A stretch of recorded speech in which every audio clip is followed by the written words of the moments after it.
Hello, welcome to B1 Hope People of Power Pod Show. Today's a special edition.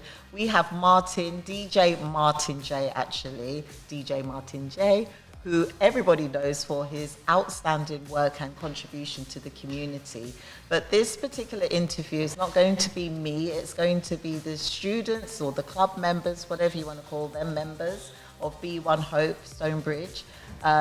Just doing their own research whilst doing a 2-day workshop with Adrian from Onyx Gold on a podcast show. And, you know, I really hope you enjoy this podcast because it's just going to bring you so many pearls of wisdom. And believe it or not, I didn't give them, the students, the questions to ask. They did their own research. And we want to just empower the next generation. So please share, like, just subscribe, share this podcast because it's a really good message. Enjoy. My name is Kamal, and thank you for coming your way. You're welcome. My name is Kamal, and I have a question for you. So, if you didn't know anything about DJing, what would your life be like? When I started DJing, I was working in a firm of solicitors. So if I hadn't started DJing, I probably would have continued along that course of being a legal clerk. But I'm glad I got involved in DJing because I'm not sure my life would have been as exciting as it has been. Okay? Good question. Hello, my name is Nathaniel, and thanks for coming here. And I got a question for you. How do you do sound effects while you do music? As a radio presenter, we have what we call jingles, yeah? And jingles are different words that have been recorded by different people that we then put onto a computer. Now, funnily enough, this Podcaster Pro from Rode is something that I bought last year, and it's currently classed as one of the best pieces of equipment that you can have as a radio presenter. So professional radio stations are using this as well. And if you can see these 8 buttons here, yeah? Yeah. On a computer, this app will give you 4 banks. So you can load up to 32 jingles on these banks.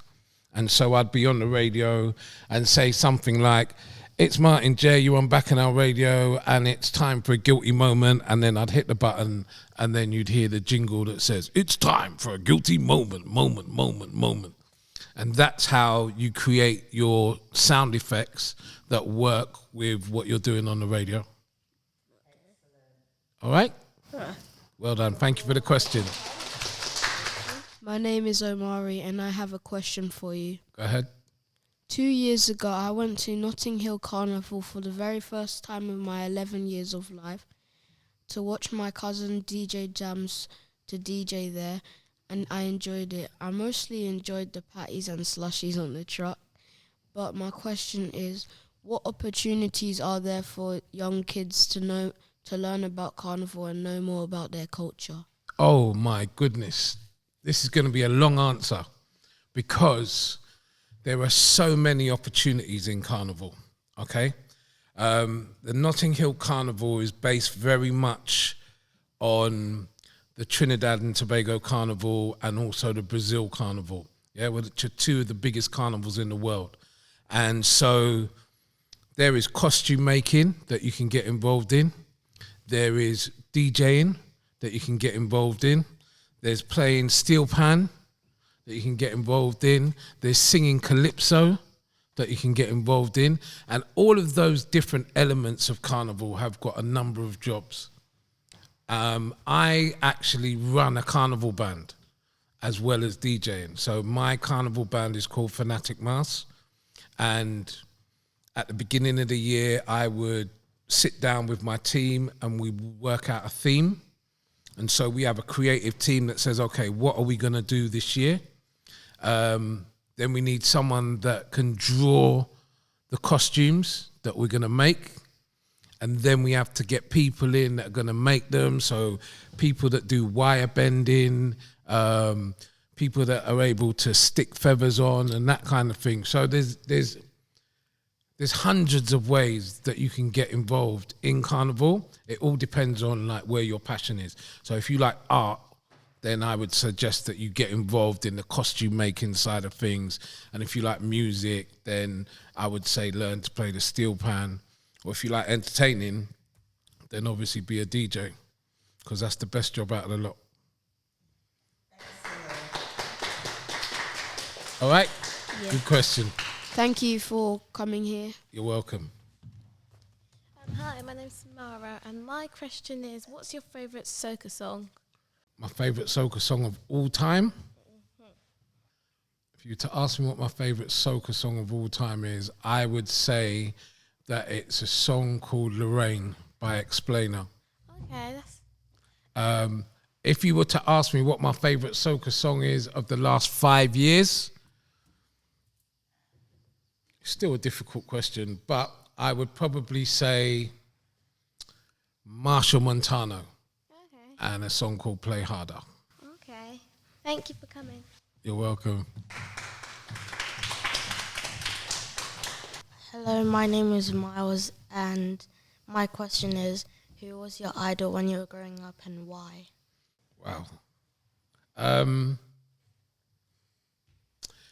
I had a number of idols when I was growing up. The first one was my dad. The second one, I would say, was the Mighty Sparrow, who's a very well-known Calypsonian. And I grew up on his music. And ironically enough, when I first started DJing, the first place I ever DJed was across the road. It looked nothing like it looks now. It used to be completely different, but they were all high-rise flats. And on the 19th floor of Haskell House in 1988, it would have been. I had just started, 1989, I had just started DJing, and the door knocked, and the promoter of the Tudor Rose nightclub, a guy called Ray Duncan, said, I'm bringing an artist for you to interview. But he didn't tell me who. And in walked the Mighty Sparrow. And that was my first ever interview. So to interview somebody so big was a very special moment. So the Mighty Sparrow would have been one of my idols. Thank you for coming. You're welcome.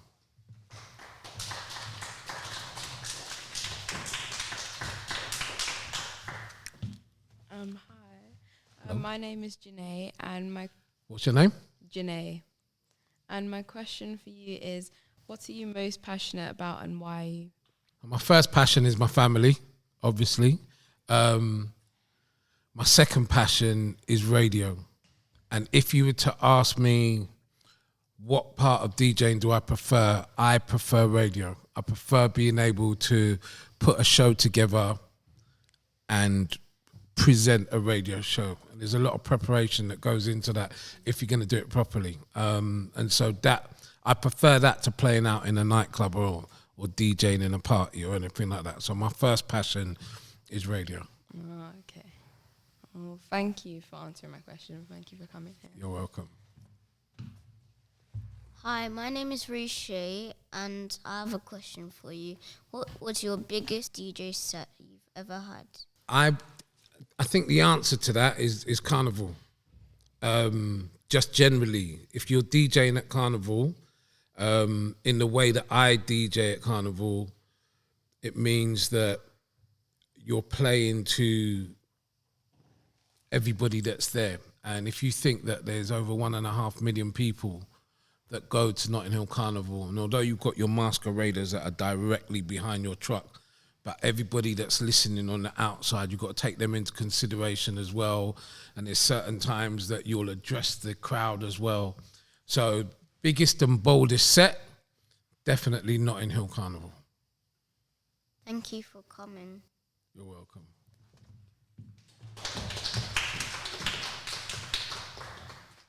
Hello, my name is Amari, and what was your favourite football team? My favourite football team? Yeah. Well, my favourite football team, Queen's Park Rangers, and it still is my favourite football team. And the reason being is that I was born in Paddington, not too far from here.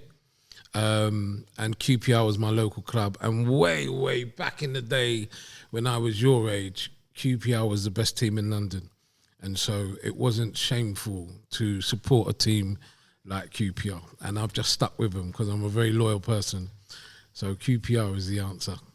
And what's your favourite meal? What was my favourite? Meal. Meal? Yes. Barbecue chicken. I love barbecue. My birthday is November the 5th, which is bonfire night. And my mum's always said, you love fire. And I didn't realise that she meant lighting up a barbecue. Oh, I light up a barbecue any time of the year, and barbecue chicken is my favourite meal. Thank you for answering my question. You're welcome.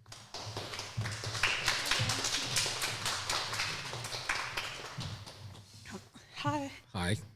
I'm Chantal and this is Aisha. Do you want to go? Yeah, okay.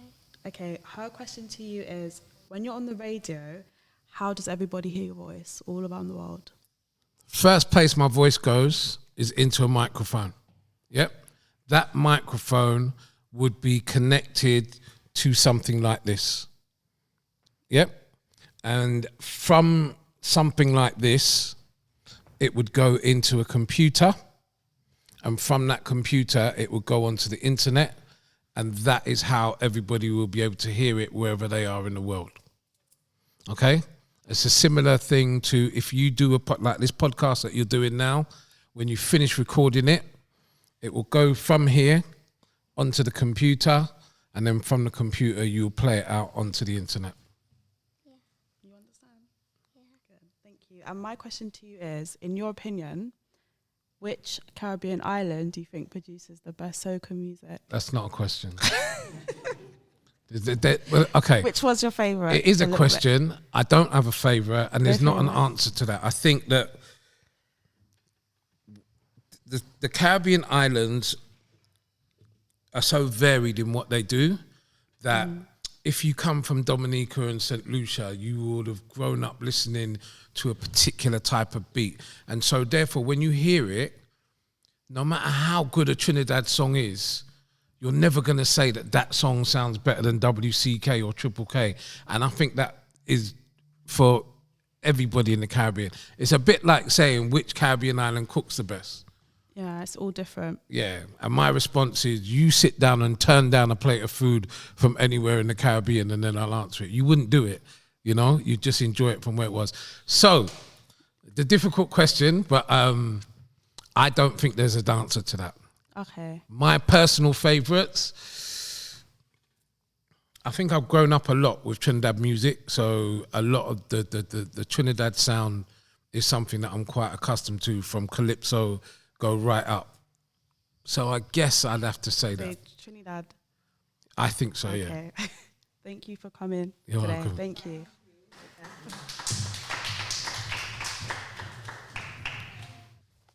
Hi, my name is llana, and my question is, what would your life be like if there was no music in the world?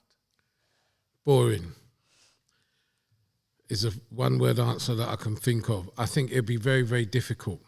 The reason being is that I think music unites us globally. And 9 times out of 10, if you ask somebody, what do you do to make yourself happy? 9 times out of 10, someone will say, I'll go and listen to music. You know, it's something that helps you with your moods. And so I think it'd be very, very difficult to live in this world without music for all of us. So for me personally, it'd be really, really boring. Okay, thank you. You're welcome.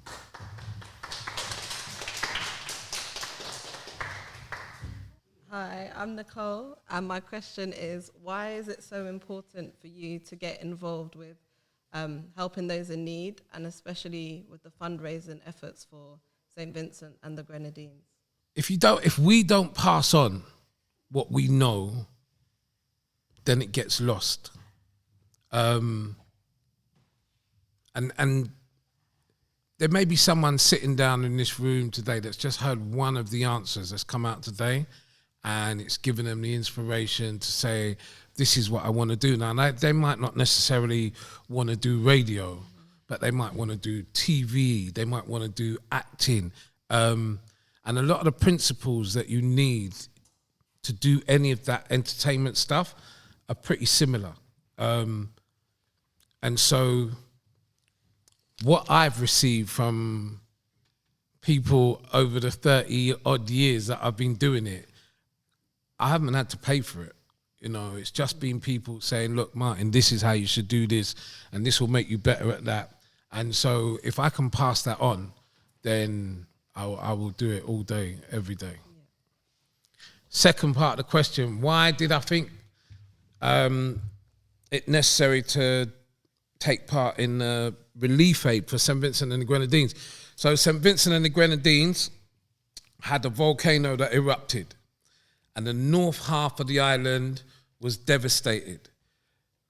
That affected over 12,000 people, yeah? And they're still affected. On the 9th of April, the 8th of April, when the Prime Minister of St. Vincent and the Grenadines, he sent out the evacuation notice. So if you imagine, they've been watching this volcano for a couple of months because it started to bubble around Christmas time. And they were watching it and they were watching it. And then on Thursday, the 8th of April, the Prime Minister said, everybody in the north of the island, get out. And they had prepared them, they had told them that they've got to have a bag with some clothes in it, ready by their door. And that's all they got to pick up. Just pick it up and go. And I saw this video of people with their little sports bag go into a boat, not knowing if they'll ever go to their home again. And I think that vision alone was really hard for me to digest, and it just spiraled from that. I called a friend of mine who is very well known in the Vincentian community, and I said, look, let's do this. And the more we started to do it, the more the community latched onto it, and they showed a level of trust in us to get their stuff over to St. Vincent and the Grenadines.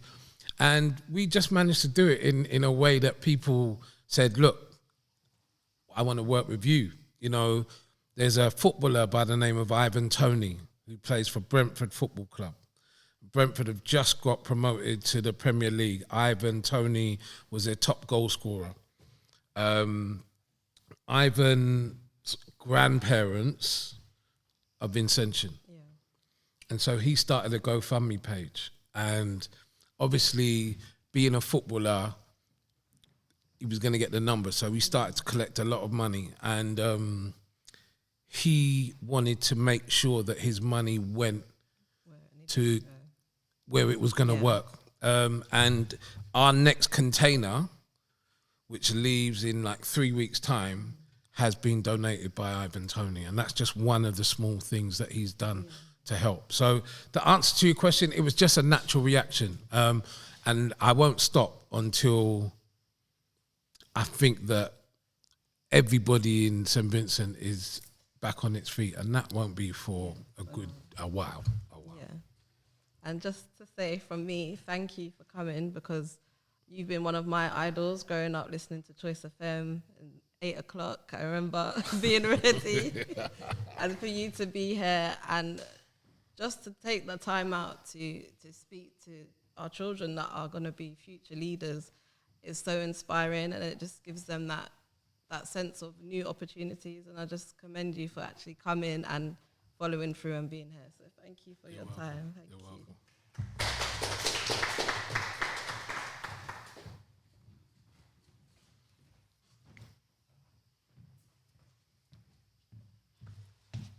Hello, Martin. My name is Joel, also known as DJ Jams. I just want to ask you, From an aspiring, for an aspiring DJ, how can I get my name out there and also develop my skills while you can just like play music from YouTube or something? Can I ask you a question? Yeah. Okay. What do you want to achieve? I want my voice to be heard. Like I want to get my name out there. Like I want people to know not who I am, but why I'm doing it, why I'm playing music, why I enjoy playing music. Like I enjoy playing music. I enjoy entertainment. Like I enjoy making people happy, and that's just something that I've been doing from young. And the main reason why I started DJing was because I was going through quite a lot, and I used music and DJing to help me like cope and to get through.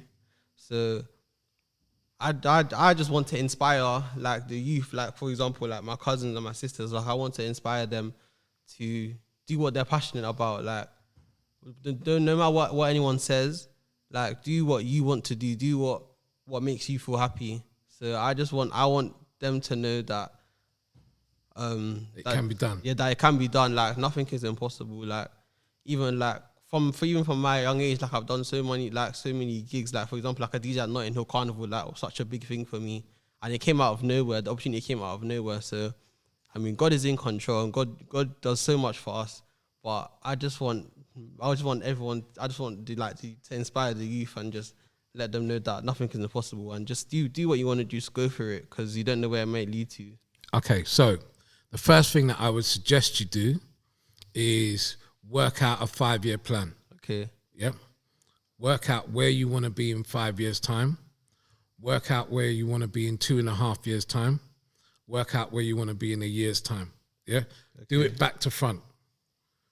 Don't do where I want to be in a year and then where I want to be in 2.5 years and then where I want to be in 5 years. Yeah. Start big. Yeah. And say, right, this is where I want to be in 5 years. And then backwards. work out what you would need to do within 2.5 years to be able to even think about doing that in 5 years. Right.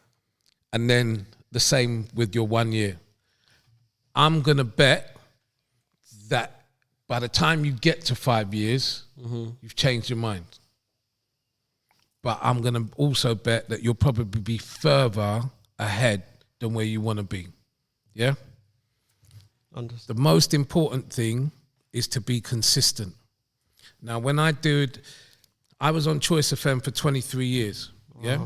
And I did the breakfast show for 14 years. And so every morning we were interviewing people like Will Smith, J-Lo, Jamie Foxx, P. Diddy, the works. Everybody came into the breakfast show to do an interview. And so when people say, have you met so-and-so? Have you met so-and-so? Yeah, I have. And then when Choice finished and became Capital Extra, I went back to being what I call a community radio DJ. Yeah? Okay. And me doing a show online now is literally me sitting with one of these and a microphone in my bedroom, in my spare room. Yeah? Now, you don't know who's listening. It's true. But you've got to be consistent. And if you do it consistently, you will just get better and better and better, and you will get the feedback. And so the one thing I would say to you is just be consistent. You know? Okay. Get your Instagram account. Yeah. Don't worry about this. You need 50,000 likes and all of that. Forget that. Yeah? That social media is set up in a way where it makes you believe that that's the way it's supposed to be. Yeah?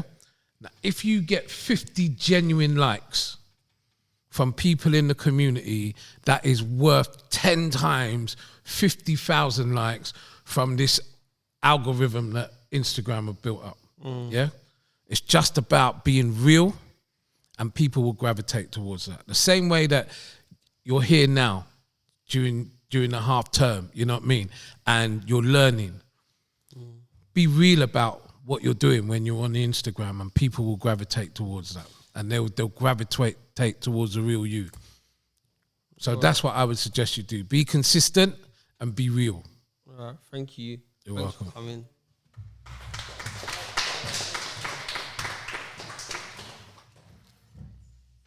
Hello, DJ Martin J in the place. I am so excited.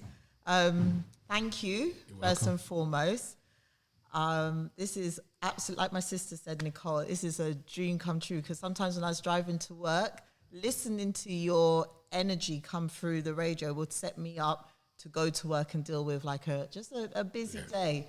So when, right, so how I got to get to invite you to this was just by coincidence, by God incidence, I believe, because you was doing something that was advertised in the media and I wanted to apply for it because it was just like, yeah, this is right up my street, because I was already kind of doing this.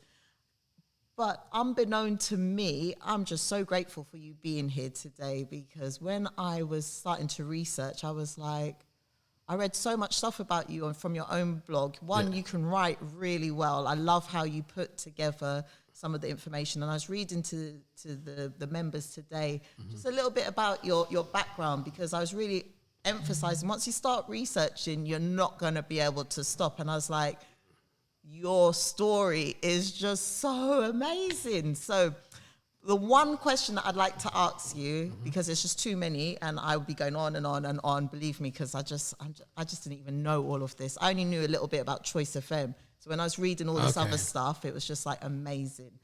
So our company is called B1 Hope, and we want to kind of like gravitate towards giving people hope. And I know you've got loads of stories of hope, but what would be like your main story of where hope came to you, or as a result of maybe going through something, how you overcame?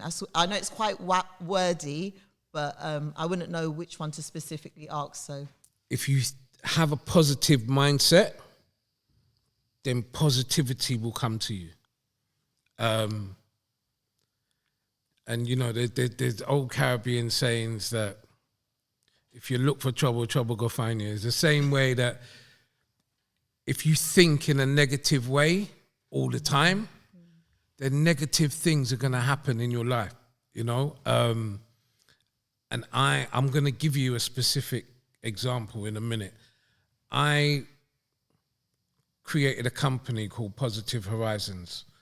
And the reason why I named the company Positive Horizons is because if you look forward, positivity is on the horizon. So it doesn't matter how bad you might feel that your life is at the moment, positivity is on the horizon. Now, when I left Choice FM, my world got very grey, because if you can imagine doing the best job in the world and then it just not being there at a click of a button. And I started to get very, very low and depressed. And my stepdaughter got pregnant. And I'm like her dad, you know? And so when this little baby came into the world, we decided, you know, are you going to call him Granddad? Are you going to call him Nana? What are you going to call him? And I said, I'm Gramps. And that word had just stuck. And my relationship with that young girl has just made my life so bright. Even, you know, when I go home and I'll be really, really upset about something, just a hug from her would instantly change my mood. And I've used that as a tool to always brighten me up. And ever since she was born, my life has progressively got better, to the point now where what I do on Bacchanal Radio, I have no idea how many listeners. I might only have like 25 listeners. I have no idea. I don't really pay attention to how many listeners I've got. When I was on Choice, I know that we were reaching like 250,000 people a week. But I am at my happiest ever now in this period, in the last, say, 8 months. And that's just to do with peace of mind. It's, you know, I don't earn any money from the radio. I used to earn loads of money when I was on Choice. And so when you look at the comparisons and what makes you happy, very often it's simple things that make you happy. And those are the things that come to you naturally.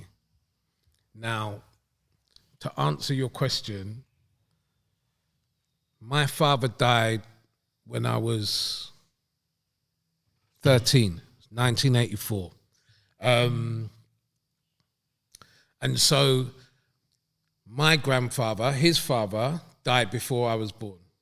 And then obviously when my son was born, my father had already died. And so we were waiting for this chain to be broken. And You got this, Martin. Come on, Martin. Bless you. You got this. You got some tissue. I see you got this, Martin. This is real talk here. We're just getting you some tissue. I'm going to show you a picture. Just read that out, please. Baby Abraham coming soon, December the 21st. Wow. It's my son's child. Oh, wow. But sorry about the crying. But No, not at all. No, it's keeping it real. And this is why we need hope, because it's about the simple things in life. And you know, people are so busy. Like my sister wrote a poem about people are into the likes and the followers. And that's not what it's about. It's not. It's more important to be just that cuddle, that love, that affirm that, you know, we've got you regardless. And when you, like you're talking about generational stuff, when you're able to break generational chains, to stop the old way of thinking because we don't know better, but when you change it to make things better so that your children's children coming after you, they've got hope because things are going to be done differently. Absolutely. So when we're instilling the right kind of message, we're not going to be depressed because we're after the things of the world, but when we're after the things of the heart, family come first. Family should always be number one. So no apologies. It's quite important that it doesn't matter what shoes you got on your feet, what clothes you got on your back. It matters about what's in your heart. That's right. You know, and very often we talk about areas like this. And when I say areas, I don't actually mean Brent, I mean Stonebridge itself. And I could name a number of superstars that have come from this area, you know.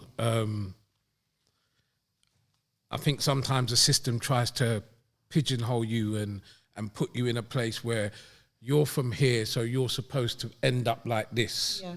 And we overcome that with hope and positivity.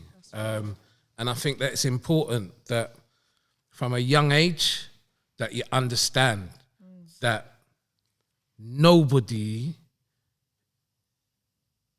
is more special than you. That's right. You are no more special than anybody else. But you must remember it the other way around as well.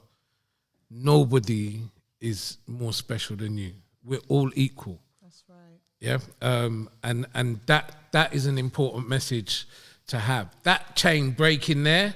Yeah. I mean, they only announced this today. That's probably why it's so fresh. Yeah. Come on now, congratulations, congratulations. And can I just pause you on that, where you said, you know, there's no, we're all one.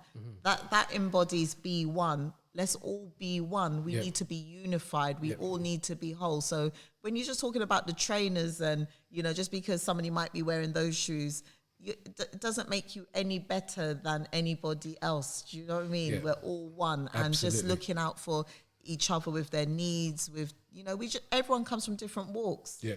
But it is, just very much a case of having hope and just being positive, no matter how bad it gets for you. You know, I remember the day my dad died, you know, and as a 13-year-old, and I had a 7-year-old brother.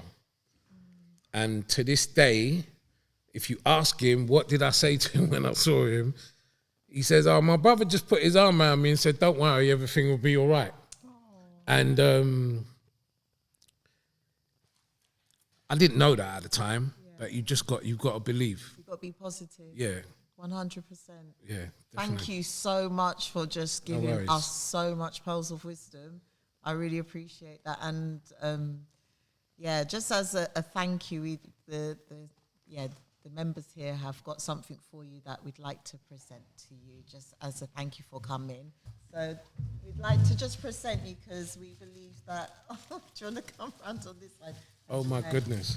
We understand you like rum, so You really have done your research. Well, that was my sister's doing. So if you could just stand over here. This is our managing director of B1 Hope, and this is our assistant manager. And we just want to would you just like to say on behalf of the club? I would like to thank you for coming here. It's been a great opportunity, I think, for everyone. And I know for my aunt and my mom, you were very big in their lives when they were younger. So I feel like for them, they're like the most excited to actually be able to meet you. But I just want to thank you for coming here because you're really good in life. And you inspire all of us.